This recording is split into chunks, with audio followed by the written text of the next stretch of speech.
ایک خوبصورت گاؤں تھا۔ اس گاؤں میں ایک کسان رہا کرتا تھا۔ وہ کسان بہت ہی محنتی تھا۔ وہ اپنی گائے کا دودھ بیچ کر اپنا گزارا کیا کرتا تھا۔ وہ اپنی گائے کا دودھ نکال کر شہر لے جایا کرتا تھا اور وہاں فروخت کر دیا کرتا تھا۔ شہر میں ایک دکاندار اس کا پکا گاہک تھا۔ وہ اسے دودھ بیچتا اور بدلے میں اس سے اتنی روٹی لے لیا کرتا تھا۔ وہ جتنا دودھ دیتا اسی وزن کے مطابق اس سے روٹی خرید کر گھر لے آیا کرتا تھا۔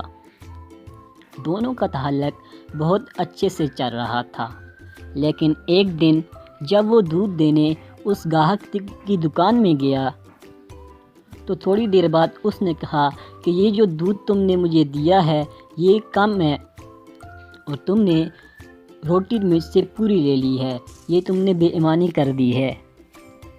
وہ کہنے لگا نہیں، ایسی کوئی بات نہیں، میں ایسا نہیں کر سکتا، لیکن اس دکاندار نے اس کی بات بالکل نہ سنی اور کہنے لگا کہ اب تمہیں اس کی سزا مل کر رہے گی، اور پھر وہ دکاندار اسے قاضی کی عدالت میں لے گیا۔ جب دونوں وہاں پر پہنچے تو دکاندار کہنے لگا کہ اس نے میرے ساتھ بے ایمانی کی ہے، اس نے مجھ سے پوری روٹی لے لی جبکہ مجھے دودھ مقدار میں کم دیا ہے۔ قاضی نے کسان سے پوچھا کہ تم کیا کہنا چاہتے ہو؟ تو قاضی کے کہنے پر کسان نے جو جواب دیا اس کو سن کر وہ قاضی حیران رہ گیا۔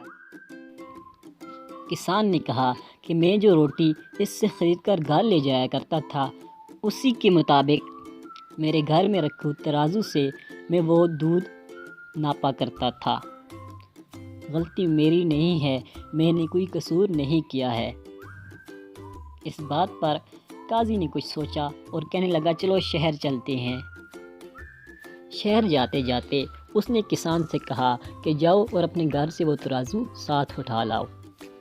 جب وہ شہر میں پہنچے تو قاضی نے اس کے دکان میں رکھے اس آلے کو چیک کیا جس سے وہ دودھ اور روٹی ناپا کرتا تھا، تو دکاندار ہکا بکا رہ گیا اور وہ تھر تھر کانپنے لگا، کیونکہ وہ جس سائڈ پر روٹی رکھ کر ناپا کرتا تھا اس پر تھوڑی سا ایک وزنی لوہا رکھا ہوا تھا۔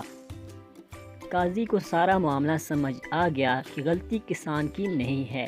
پھر اس نے کسان سے کہا کہ اس نے ابھی جو روٹی تمہیں دی ہے وہ میرے پاس لاؤ۔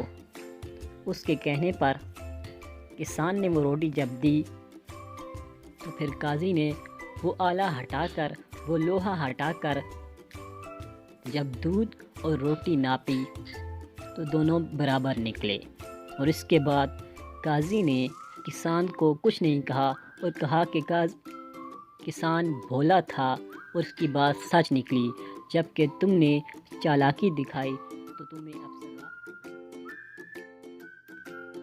اس کہانی سے ہمیں یہ سیکھ ملتی ہے کہ ہمیں ہمیشہ سچ بولنا چاہیے، کیونکہ سچ ہمیں بچاتا ہے اور جھوٹ ہمیں برباد کر دیتا ہے۔